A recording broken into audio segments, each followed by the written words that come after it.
Halo semuanya, selamat datang di channel Chief Sony, channel yang edukatif dan informatif.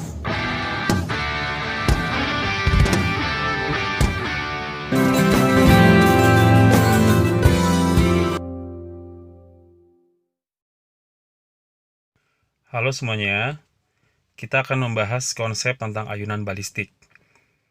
Pada dasarnya, konsep ini atau konsep ayunan balistik ini digunakan untuk mengetahui atau mengukur kecepatan dari sebuah peluru yang ditembakkan. Konsep ayunan balistik biasanya digambarkan dengan suatu percobaan sederhana di mana sebuah bandul yang diam ditembak oleh peluru yang memiliki kecepatan tertentu. Nah, kecepatan mula-mula peluru ini yang akan kita coba ketahui.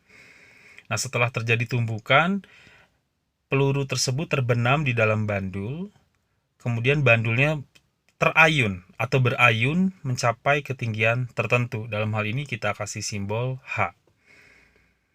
Jadi yang menjadi catatan adalah awalnya bandul tersebut diam, kemudian setelah tumbukan, peluru terbenam di dalam bandul dan bandulnya berayun mencapai ketinggian H, ketinggian tertentu. Di ketinggian H ini, kecepatan ayunan bandul sudah tidak ada, alias kecepatannya menjadi 0. Nah, kita masukkan konsep-konsep yang berlaku. Pada konsep ayunan balistik, kita menggunakan konsep hukum kekekalan momentum. Nanti di akhir juga kita dibantu dengan konsep hukum kekekalan energi. Nah, dari gambar tadi, kita dapat menarik beberapa informasi besaran fisika yang ada, yaitu V peluru, V bandul, massa peluru, dan juga massa bandul. Nah, ini semuanya kondisi yang dapat kita amati pada saat sebelum tumbukan. Bagaimana setelah tumbukan?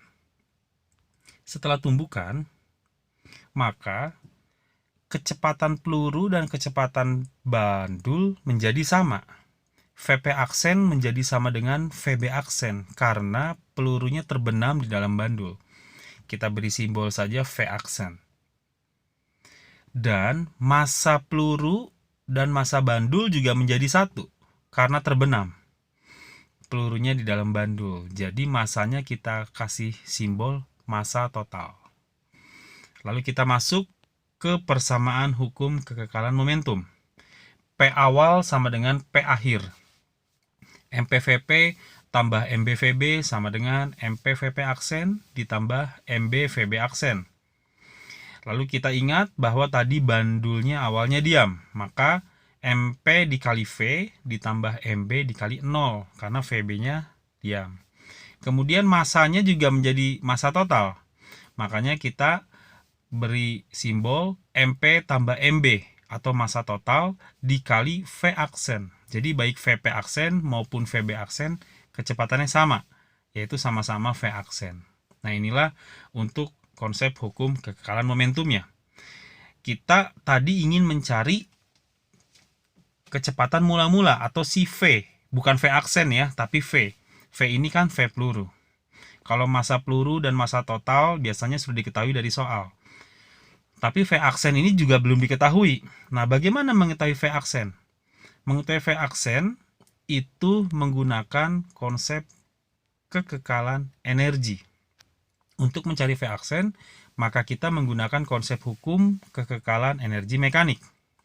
Kalau kita perhatikan gambar, saat kondisi 2 atau saat kondisi setelah tumbukan, di mana peluru sudah terbenam di dalam bandul, maka baik peluru maupun bandul sama-sama memiliki kecepatan V aksen. Mengakibatkan bandul berayun mencapai ketinggian tertentu, yaitu H. Di ketinggian tertentu, V-nya menjadi 0. Maka, posisi yang bawah saat V-nya sama dengan V aksen, itu kita sebut energi kinetiknya maksimum. Saat di kondisi ketinggian H, kecepatannya sama dengan 0, maka itu adalah kondisi di mana energi potensialnya atau EP-nya maksimum. Kita masuk ke rumus energi mekanik awal sama dengan energi mekanik akhir. Rumus energi mekanik kan EP tambah EK, atau energi potensial ditambah energi kinetik. Ya, kita masukkan saja. EM awal ditambah EM akhir. EP tambah EK sama dengan EP aksen ditambah EK aksen. EP awal kan 0, sedangkan EK awal adalah EK max. Jadi 0 ditambah EK max.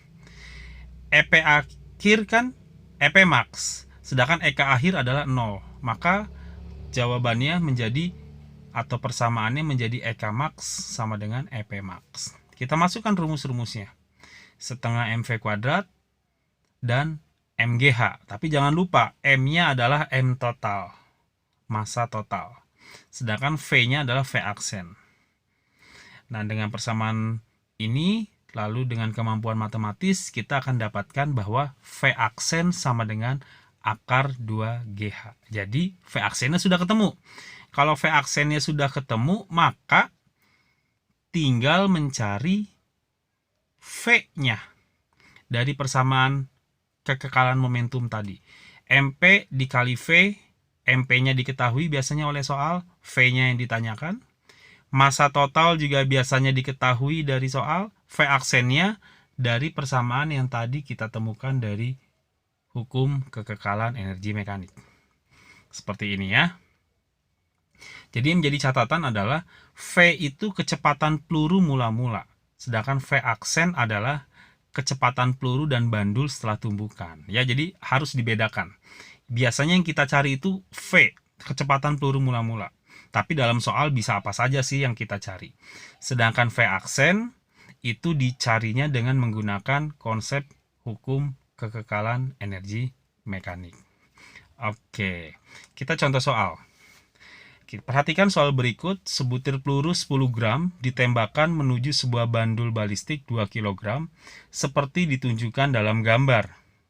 Ya, pada gambar itu tampak bahwa saat berayun si bandul mencapai ketinggian 20 cm. Nah, 20 cm ini hati-hati harus kita ubah dulu satuannya menjadi meter. Ya. Kemudian massa peluru yang 10 gram juga harus kita ubah dulu satuannya menjadi kilogram. Kita selesaikan. Sebentar. Yang ditanya adalah kelajuan awal peluru. Berarti betul ya, si V tadi atau V peluru yang ditanya. Kita coba selesaikan. Pertama dengan hukum kekekalan energi mekanik. Setengah dikali massa total dikali V aksen kuadrat sama dengan massa total dikali gravitasi dikali ketinggian. Maka kita dapat V aksennya adalah 2 meter per second. Setelah kita dapat V aksen, kita masukkan ke persamaan kekekalan momentum. Ya, kekekalan momentum M1V1 tambah M benda ya, M bandul V2 ini sama dengan massa total dikali V aksen. V aksennya sudah diketahui 2. Sedangkan V bandulnya dalam hal ini V2 adalah 0. Maka kita dapat temukan persamaannya menjadi 0,01 V1 atau V peluru ya, V1 itu sama dengan 4,02. Maka V pelurunya adalah 402 meter per second. Ya, sekali lagi 0,01 ini diubah dari mana sih? Diubah dari massa peluru yang 10 gram tadi. Kemudian kalau diperhatikan V aksen sama dengan akar 2GH. Akar 2 kali 10 kali 0,2. 0,2 dari mana? 0,2 tadi ketinggian H yang 20 cm. Kita ubah menjadi meter. Sedangkan di sini massa peluru yang 10 gram kita ubah menjadi 0,01. Demikian pembahasan. Mudah-mudahan paham. Tetap semangat, tetap belajar, dan terus tidak bosan untuk selalu mencari tambahan-tambahan ilmu dan wawasan. Terima kasih.